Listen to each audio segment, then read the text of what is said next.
ஆண்டவர் இயேசு கிறிஸ்துவில் பிரியமான சகோதர சகோதரிகளே,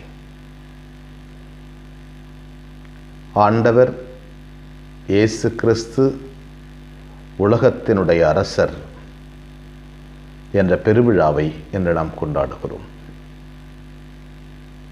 உலக உயிர்களுக்கெல்லாம் அரசர், உலகத்தில் இருக்கின்ற படைப்பிற்கு அரசர். அவருடைய இறப்பினாலும் உயிர்ப்பினாலும் அவர் கொண்டு வந்த மீட்பு உலகம் புது முகத்தை பெற்றிருக்கிறது, புதிய வாழ்வை பெற்றிருக்கிறது. இன்றைய இறைவாக்கில் நாம் படிக்கிறோம், லூக்கா நற்செய்தியாளர் கல்வாரி மலையினுடைய அந்த அழகை சித்தரித்துக் கொண்டே இருக்கிறார். அன்னை மரியும் யோவானும் சில பெண்களும் இயேசுவின் சிலுவை அடியில் நிற்க, இயேசு ஆண்டவர் சிலுவையில் தொங்குகிறார். இரண்டு கல்வர்கள் நடுவில் அவருடைய தலைக்கு மேலே இவர் யூதரின் அரசர் என்று எழுதியுள்ளது.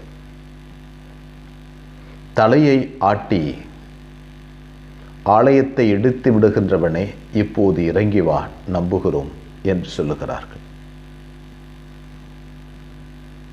அங்கே நடைபெறுகின்ற எல்லாவற்றையும் பார்த்துவிட்டு உண்மையாகவே இவர் இறைமகன் என்று சொல்லுகின்ற நூற்றுவர் தலைவன் அங்கே இயேசுவை ஒரே ஒரு மனிதன் மட்டுமே முதலில் அரசராக ஏற்றுக்கொள்கிறார். நல்ல கள்வன், பாரம்பரியம் சொல்லுகின்ற தீஸ்மாஸ் என்ற கள்வன் முதல் முறையில் இயேசுவின் முகத்தை பார்க்கிறான். முதல் முறையில் இயேசுவோடு பேசுகிறான். முதல் முறையில் அவருடைய வாயிலிருந்து வந்த முதல் வார்த்தை அந்த மனிதனுக்கு, இன்றே நீ என்னோடு வான்வீட்டில் இருப்பாய். இந்த செய்தியின் மூலமாக ஒரு ஏழை கடவுளை நம்புகிறவர் விண்ணகத்தை பெற்றுக்கொள்வார் என்ற அவருடைய மலைப்பொழிவு, ஒன்றுமில்லாத மனிதன் கடவுளுக்கு முன்னால் தான் ஒன்றுமில்லை என்று நினைக்கின்ற ஏழை, ஒன்றுமில்லை என்று நினைத்து கடவுளின் அருகில் செல்லுகின்ற எல்லாரும்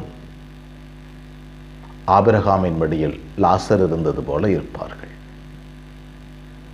இதுதான் அவருடைய அரசினுடைய இரகசியம். இந்த அரசில் யார் வேண்டுமானாலும் பங்கு பெறலாம். எளிய உள்ளத்தோடு,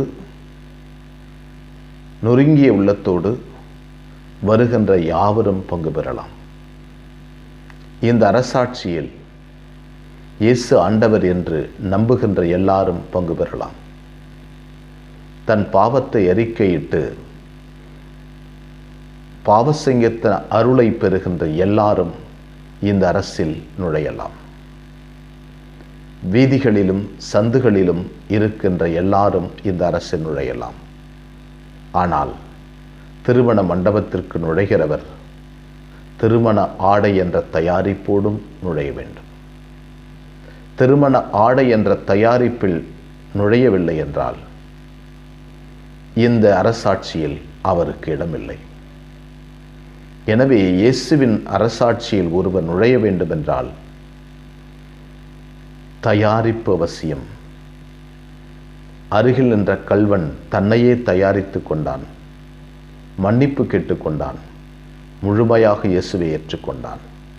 அந்த தயாரிப்பினால் இயேசுவினுடைய திருமண மண்டபத்தில் அவன் நுழைகிறான். அன்புக்குரிய சகோதர சகோதரிகளே, இறை அரசு உங்களில் இருக்கிறது, உங்கள் உள்ளத்தில் இருக்கிறது, உங்களோடு தங்கியிருக்கிறது, உங்கள் வாயில் அருகில் இருக்கிறது என்று இறைவாக்கு சொல்லுகிறது. ஆண்டவர் நம் அருகில் இருக்கிறார், நம் உள்ளத்தில் இருக்கிறார். என் ஆண்டவர் என்னை ஆட்கொள்கிறார், நான் அவரில் இருக்கிறேன் என்று எப்பொழுது விசுவாசத்தோடு ஒரு மனிதன் தன்னையே ஏற்றுக்கொள்கிறாரோ அப்போது இறையரசு அவரிடம் இருக்கிறது. இயேசுவை ஏற்றுக்கொள்கின்ற மனிதன் என் ஆண்டவரின் அருகில் இருக்கிறார், அவர் என் பக்கத்தில் இருக்கிறார் என்று ஏற்றுக்கொள்கின்ற மனிதன் இயேசுவினுடைய அரசாட்சியில் பங்கு பெறுகிறார். எனவே இயேசுவின் அரசாட்சியில் பங்கு கொள்ள வேண்டுமென்றால் ஒருவர் இயேசுவே ஆண்டவர் என்று சொல்லி பாவத்தை அறிக்கையிட வேண்டும். பாவத்தை அறிக்கையிட்டால் பாவசங்கீர்த்தன அருளில் தன்னையே இணைத்துக் கொண்டு புதிய மனிதனாக மாறினால், ஞானஸ்நானத்தில் தண்ணீர் ஊற்றப்படுகின்ற போது அந்த மனிதன் புதிய மனிதனாக உருமாறுகிறான். எனவே இந்த இறையரசில் நுழைபவர்களுக்கு மகிழ்ச்சியும் மனநிறைவும் சந்தோஷமும் அக்களிப்பும் 100 மடங்கும் இவ்வுலகிலும் மறு உலகில் நிலையான வாழ்வும் கிடைக்கும் என்பது உறுதி. நான் ஆடுகள் வாழ்வு பெறும் பொருட்டு, அதுவும் நிறைவாக பெறும் பொருட்டு வந்துள்ளேன் என்கிறார் ஆண்டவர். எனவே நாமும் ஆண்டவருடைய பிரசன்னத்தில் அமர்ந்திருக்கின்ற நாம், அரசரே எங்கள் இயேசுவே, எங்கள் உள்ளத்தில் நீக்கமர நிறைந்திருக்கிறீர்.